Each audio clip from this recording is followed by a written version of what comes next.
Selamat pagi Indonesia. Anda menyaksikan seputar Bali terkini pukul 9 WITA bersama saya Yumas Sukmatika. Seorang pengangguran diringkus unit Reskrim Polsek Kuta karena nekat mencuri sebuah sepeda motor.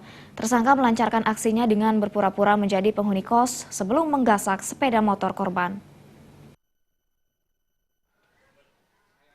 Polisi menggiring tersangka YA alias Jeremy asal Kupang setelah kedapatan mencuri sebuah sepeda motor milik Ide Nengah Pidade Sumatera, warga Jalan Raya Kuta. Tersangka yang tidak memiliki pekerjaan ini datang ke tempat korban dengan berpura-pura menjadi penghuni kos.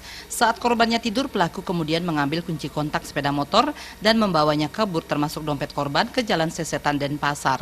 Tersangka kemudian mengganti plat nomor kendaraan yang asli dengan plat nopol palsu. Selanjutnya tersangka menginap di rumah temannya dan sempat menggadaikan sepeda motor tersebut sebesar 4 juta rupiah.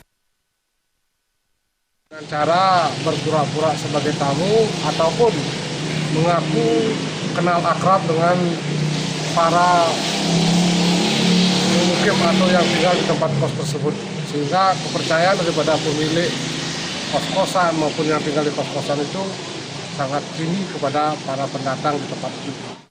Terungkapnya aksi pencurian ini setelah polisi menerima laporan dari korban.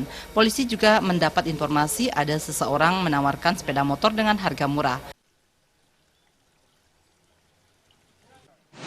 Kita ketahui bahwa ada pelaku yang pernah menawarkan motor Beat ini dengan harga 4 juta dan sempat juga mengganti plat nopol kendaraan tersebut di daerah Sesetan.